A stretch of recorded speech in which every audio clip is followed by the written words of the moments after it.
Ladies and gentlemen, we, people of color, daughters and sons of immigrants, we belong to Europe.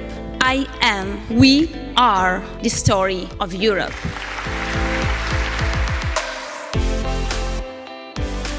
Hello everybody and welcome to this new episode of We Belong, the podcast that gives a voice to the new daughters of Europe. I am Yasmina Wiran and I am your host. And today I will introduce you to a great entrepreneur named Inès Leonarduzzi. She is the CEO and founder of Digital for the Planet. And we will hear in a few minutes what it is about. But first of all, welcome Inès. Hi, well, thank you for welcoming me. I'm very happy to have you today with us. And you are a very inspiring young woman working on digital business, ecology, and so many other themes. So I would like you to start by sharing one word that qualifies you, that describes you. If you could do it in one word, what is it? To qualify myself with one word only is quite difficult, I think. But if I had to choose, I think the first one should be free. I am definitely and deeply free as a person.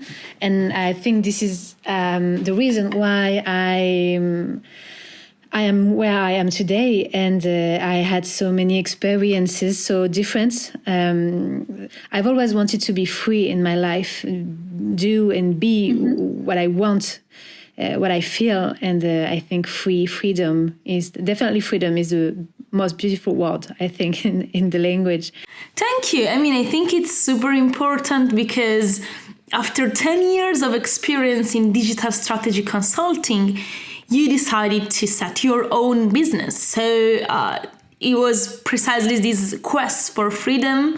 But do you define freedom and being free also in other terms, as a woman, as an entrepreneur? Yes, I think I just wanted to be myself without having a name on it, and just to follow my path, you know. So when I started working on companies for 10 years, I was like I was the person people was expecting from me, like have your secure job and earn your life like any other person, and have you rent and have a leasing for your car, etc. And I just realized that it was not for me, and I wanted more. I wanted to be more, to do more, and to explore something I don't know. I am fascinated by the unexpected. This is something I've written on my Instagram account, actually, as a description. But I am also fascinated by everything I don't understand, everything that escapes from my comprehension of the world, of the reality. So exploring. So as a second word that defines me, I would say curiosity. Curiosity, quest for the unexpected. I see a lot of interest in the world surrounding you. And by the way, I'm wondering, in your childhood, was this something that shaped you? And I'm very curious actually to know more about your roots, because when we hear your last name, we think that you might be, you may have Italian roots, but you actually have multiple roots, I think, right? So, who is Inès Leonarduzzi? I am a young woman from Normandy. This is where I'm born and where I grew up. My father is French Christian, and originally his parents are from Italy and Croatia. Okay. So, and my mother is also a French woman, born in the south of France, from Algerian parents that immigrated in the north of France, in Roubaix, exactly. Okay. So, and she get married to my father and moved to Normandy. So this is my ethnicities, and if those words we just mentioned shaped my childhood. I would say yes, I think so. As you may know, I grew up in the countryside, where you have so few people, like 200 people in the village. So it was very, very teeny. And you had nothing to do, actually, as a hobby, except exploring the nature and reading and playing with yourself. So yeah, you tend to explore yourself, explore nature and reading. So you travel a lot. I traveled a lot, actually, by reading, exploring the personalities of characters and protagonists in the books I had. So yes, I comprehend the notion of freedom from books, but also curiosity, because when you have like nothing to stimulate you in a city, a big city, when you are in the countryside, you have no light. At the end of the day, I'm sorry, you have to find sources of exploration. Definitely, you have to find something that passionates you, and I think it was precisely your first experiences with nature, with the world surrounding you, and then this might also be what motivated you to work on ecology later, isn't it? Yes, I think so. Actually, when I was a kid, I had the impression very young that something is wrong. Like I had difficulties to understand the reality as other people did. It's like I was noticing a lot of incoherences. So I just wanted to be part of something, like repairing what's wrong, helping the most vulnerable, and protect what is beauty. Actually, my first passion is art. This is what I've studied in New York when I first traveled. In the US, it was my first travel. And art is not at random that I studied art, and then I made my career in ecology and common good. I think what is beautiful is also good. This is also the way that Greeks comprehend aestheticism and beauty. Aestheticism is something very shaped, but beauty is something good. Benevolence, beauty come from the same root. So I think, yes, all my life I'm just seeking for good things, because good things are what is the most beautiful, I think. Definitely. And you want to see and do good, and that's why also you started to work on tech for good. But I would be very interested to know more about how did you came into peace with your multiple identities. As you mentioned, you are from Normandy, you're French, and you're very sure about who you are today. But has it always been the case?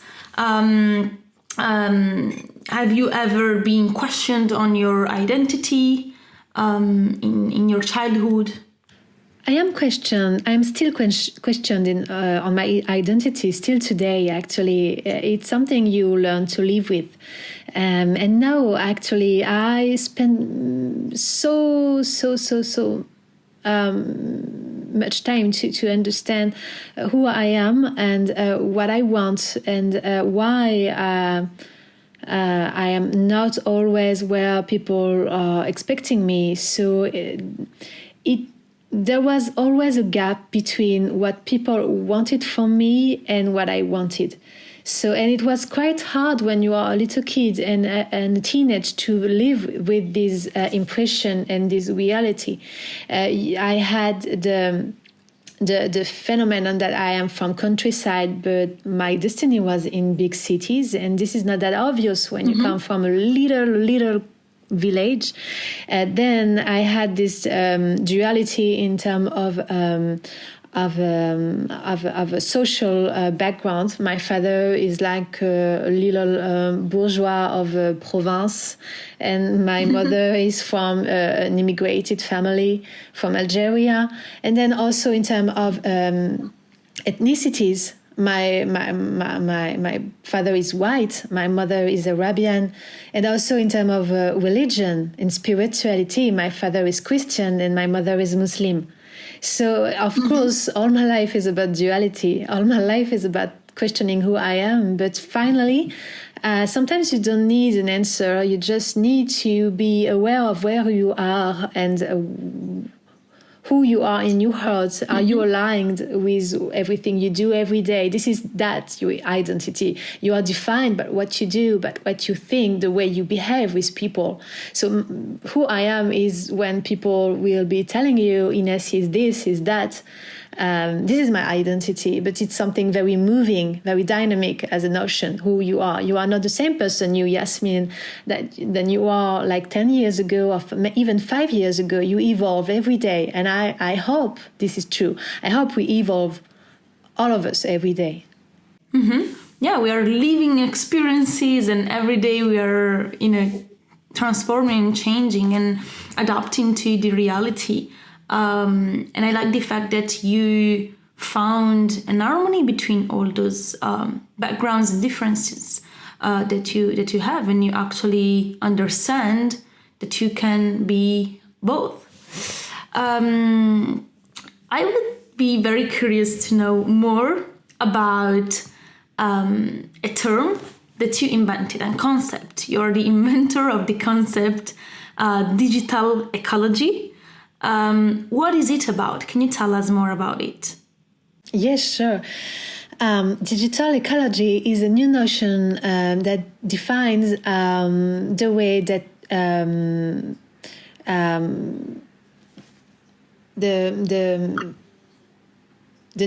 numeric, when it's not serving people, but the reverse effect, impact the society, impact the environment, and impact our cognitive capabilities.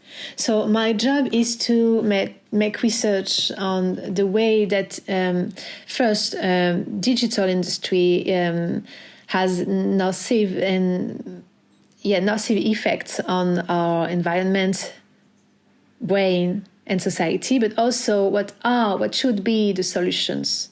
And how can we redirect digital on the right way so that it can stay and remain a magnificent, actually, tool and the beauty of progress, but not the opposite, like playing against humanity, against le vivre ensemble. Being together and being a society together. So my job is to point and identify the failures of digital behaviors and fix them, to say it very shortly. So we define an NGO. I created an NGO, Digital for the Planet, which is now present in France, in US, and in Africa. We also have many connections with UK and Germany and Asia, in Japan and Hong Kong. And the goal is to work together with researchers and teachers, but also governments and companies, citizens, to work like a big barrier in front of what is wrong in digital and what is good for the further generations. So so this is actually today the job we do at Digital for the Planet. And it started just a few years ago. So in so little time, you have grown exponentially, and you are in different continents, working along with the researchers and scientists in order to prove that digitalization can also have a positive impact in society and in our environment. So, often people, when they hear about this accelerated digitalization, especially since COVID-19 crisis, they might think that we're going through an increased pollution of the planet. But what you try to prove is precisely the contrary. Because when we we were holding a Zoom meeting, instead of taking a train or a plane in order to go to this meeting for 1 hour in another country, we're actually saving money, but also saving, doing low carbon choices. So is it something that you could explain maybe better? I'm sure you're gonna. It's a great example to talk about the way we behave digitally during the COVID-19. Studies have shown that actually the most polluting in terms of digital impact is the manufacturing of devices and the bad management of the recycling. But the use is every day. We have on Zoom, on Instagram, on email, etc. Is like 25-30% of the digital environmental digital pollution. But once we said that, you would tell me, and you are right, that during the lockdown, you have an explosion of our digital use every day. And that's true. But because we stopped traveling, we stopped taking bus, cars, and to have a carbon impact every day on the street and on offices, we balance actually, and on a negative ratio, the impact of digital. So it's quite fine. But still, actually, the best way to pollute during the COVID-19 in terms of digital is to buy a new screen, 15 inks through Amazon, and I prefer you to make one Zoom meeting because you need it for your job, or to post a nice picture of an art piece or a nice picture of you on Instagram. It's less polluting than just buying always new devices on internet, because this is what is the most polluting. So to answer that preconceived idea, this is my answer. So my job is not to deny digital industry, is to initiate the future of this industry. This is really important to have a balanced answer about digital. Exactly, and often people that might criticize the giants of technology, they tend to polarize their views and they close that door for cooperation. But what you try to do is to change things from within and be like, okay, we acknowledge that there is technology, we have to deal with it. So how can we make sure that it works on our interests too, for the planet? I know that also you have worked a lot with the government, and especially the French government. And we have seen, particularly recently with the European Commission, the new Green Deal. Do you think it is not enough, or do you think it is too ambitious? What's your thoughts on this? I think, no, I don't think it's too ambitious. I think we just have to structure, we have to structure the way we do things, and to have a quick wins methodology. So it's very easy to fix some very ambitious goal for in 10 or 15 or 20 years. What we need today is quick wins in 6 months, 9 months, 12 months, 15 months. This is what we need, because we evolve in a very, very fast driving society that change every morning. So we need change, and we need to feel the consequences, the good consequences of our action and choices and policies quite quickly too. It doesn't work anymore to have big goals for 50 to achieve in 50 years. Actually, it doesn't work anymore. So my point of view is not to be. I'm not team. Are you sure your dreams are not too big? I'm team. are you sure your dreams are big enough? So it's okay for ambition. But nevertheless, I think methodology, structure, measurement of what you do is essential. There is no progress without measurement. So we need to tool and KPIs, but on the short term, to understand if what we do have an impact, enough impact or not. This is my point of view. Exactly, because you want to strategize and see also the KPR, like the key performance results, and set short-term goals in order to achieve the bigger goal in 30, 50 years. I totally get your point. Would you see yourself working on a more European scale in the future? Or is it already the case with Digital for the Planet? I know that you work quite internationally, but are you interested in having a more European focus? Actually, this is a point of frustration for me. Yes, indeed, you're right. I had the ambition and the willing to expand on the European scale. It was the goal before the COVID-19 in last March. Sorry, it's on pause right now, and we need to see how evolve the situation before expanding more. We need to secure what we already have to be sure to be robust enough to continue actually. And when we'll have this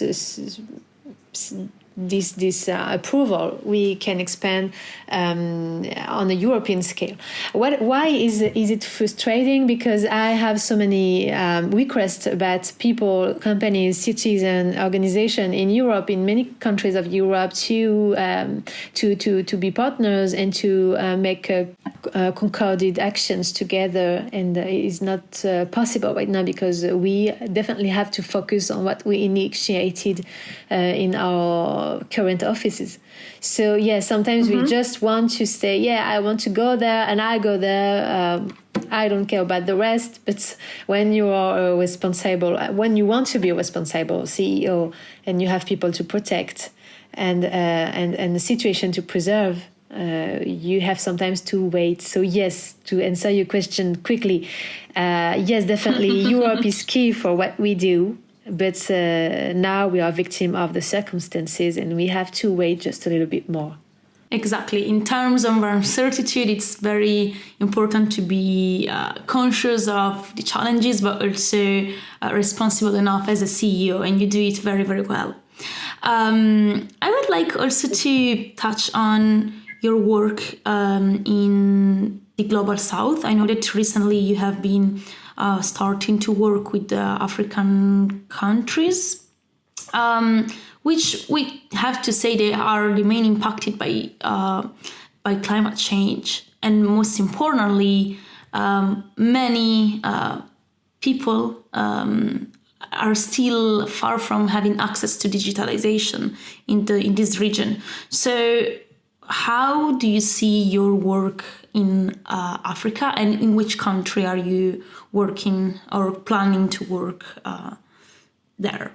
We are working currently on different actions in South Africa, in Kenya, in Ghana, and in Congo. We also have area of work with Morocco. There is so many topics to address in Africa in terms of digital matters, and we just can't obviously be everywhere, and it will be a mistake actually, because we could not do everything on the right way if we wanted to be everywhere. So we had to choose our battles, and the first one we chose is to accompany young people, kids and teenagers, to accompany women, and to accompany government in terms of equality, on society equality in terms of digital development. So what we do is to accompany young people and women in terms of digital ecology. So how to use digital on a way sustainable, both socially and environmentally, so that they can be, from the first moment they have digital, they can use it on the right way. And we are very proud to give this experience from to those people, because we are like, okay, we did so many mistakes in our countries, but you don't have to duplicate them because they gave you this model. We will just humbly give you another model and just choose at the end of the day. So this is what we do. And when people are secure with what we do, they let us access to schools and to teach the youngest how should be digital tomorrow. So tomorrow we hope and we know that we will have African elites coming from any background, social background, to bring a new wave of digital. And in terms of environment, in terms of intellectual, and in terms of society. So we are very, very thrilled to work on these topics.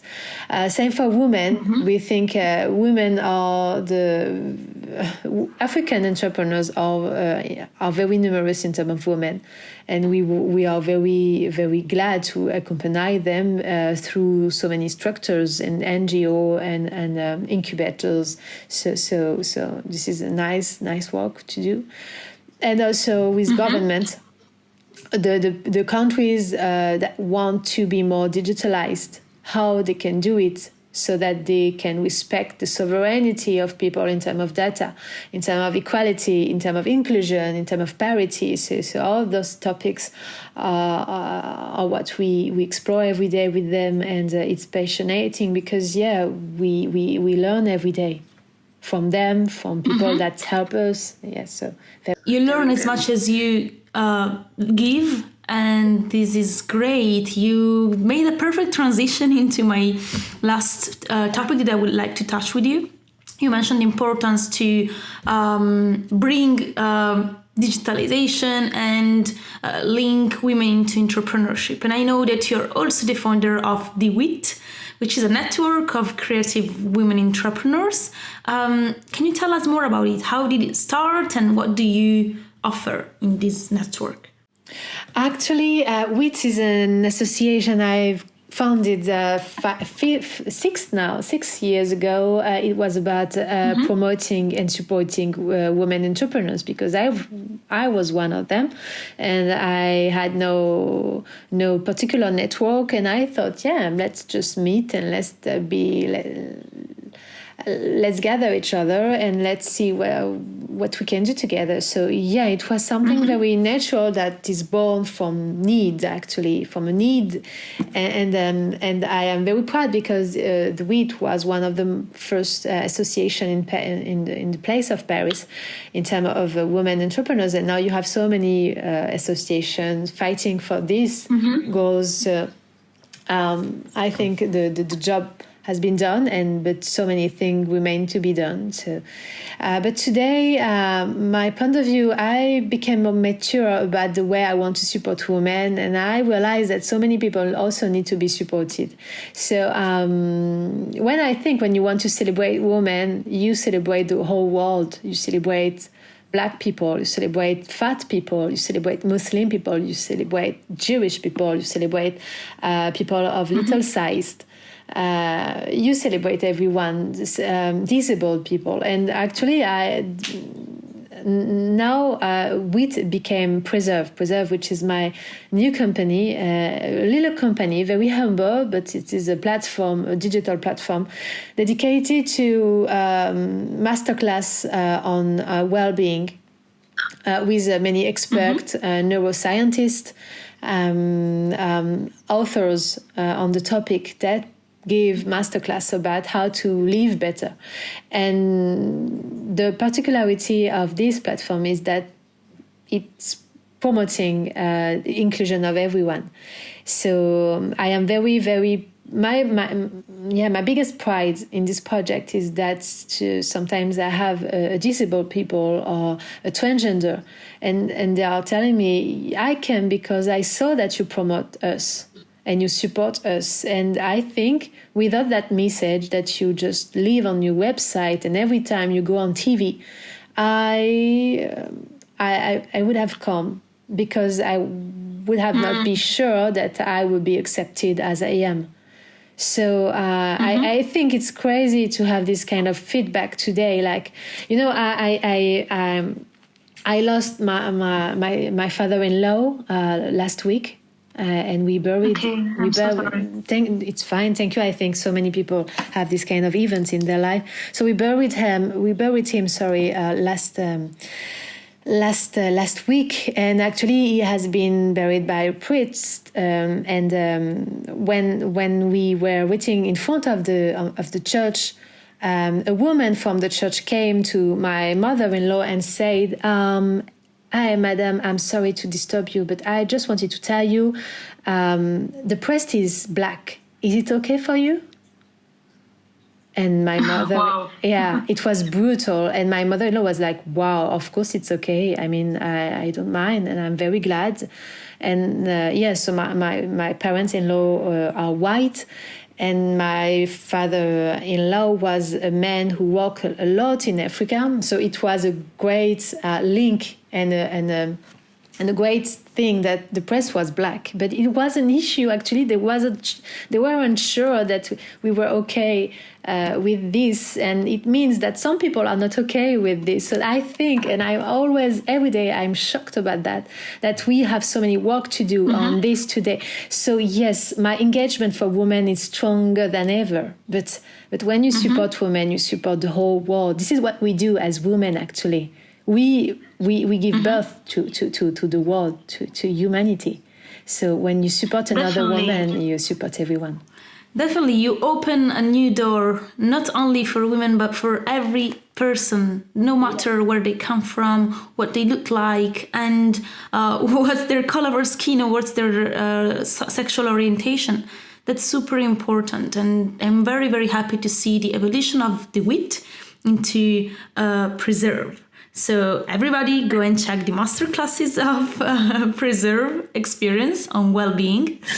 Great, amazing. And what's your lesson learned, the main lesson learned after all those years of experience and after having found your organization, but also worked for what matters for you? What's your main lesson? My main lesson I've learned, actually, I learned every day. So it's very hard to check one. I would say, I will give you like a florilege of what I've learned. But the more you go high, the more you have to listen to people. The more you have to shut up and to listen what the world is telling you. It's very important. It's the best way to stay high, actually, and not falling. What I've learned is to stay close to your principles, to your values. It's very important. Actually, for me, it's very important. It preserves you from pretending that you're another person. I never pretend. This is something, first, I never learned to pretend. My parents didn't teach me to do so. And sometimes it has been a handicap, but so now I am very proud to be like this.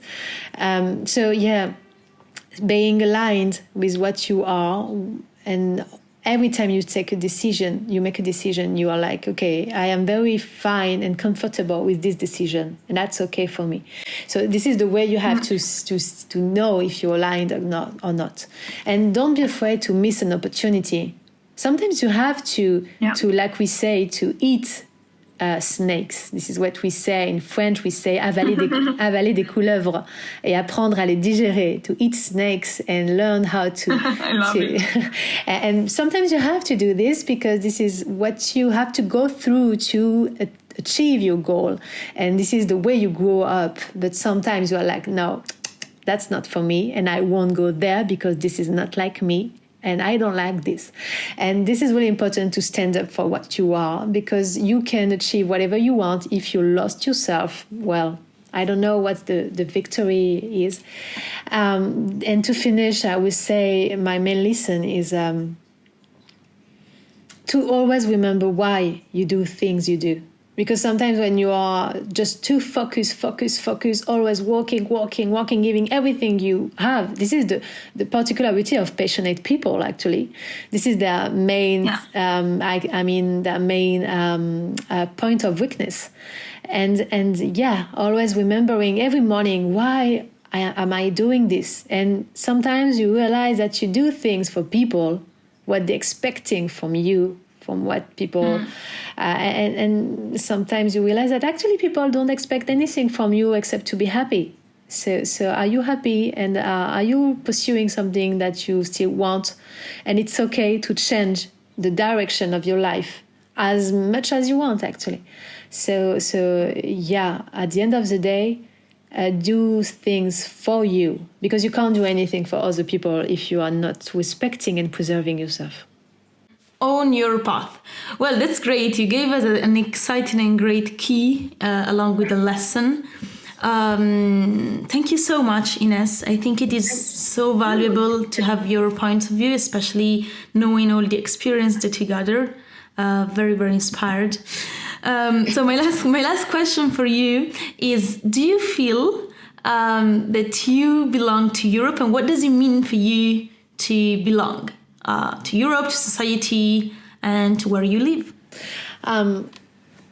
I like belonging. The idea that I belong to Europe, because Europe is an old lady that needs to be reshaped, actually. And also, this is a land of hopes, and a land of opportunities, and a land of traditions, and the land of knowledge, art. Europe is very precious, and I am quite proud and thrilled to be part of that adventure. It's really important to value where you're from. And I'm from here. I'm born in France, and I'm French, and France is Europe, actually.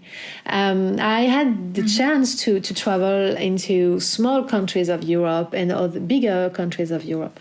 And it's fabulous to see the youth, actually, the way we think, and how we can have so many differences on the daily life, but also how much you can be similar and with the same dream.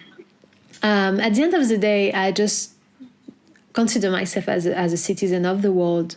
I feel at home everywhere. I feel comfortable with people. But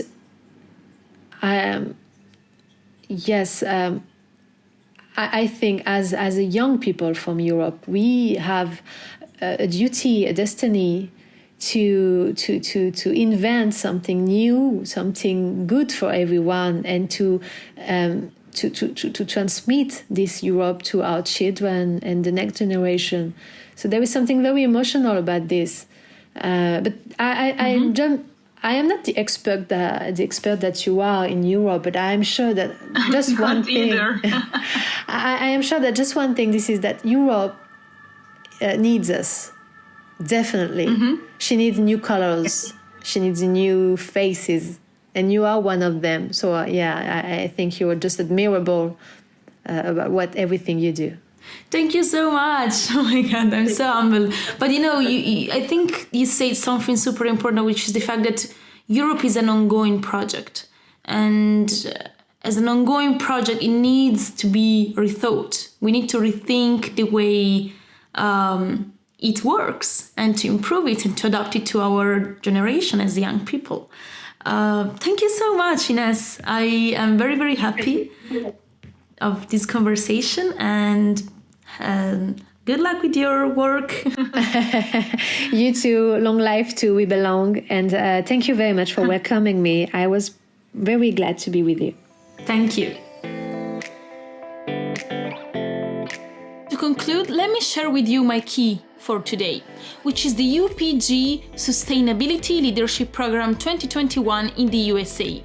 UPG stands for United People Global, and it is a program of training for young people from all across the world, and you are eligible to apply if you are between 18 years old and 35 years old.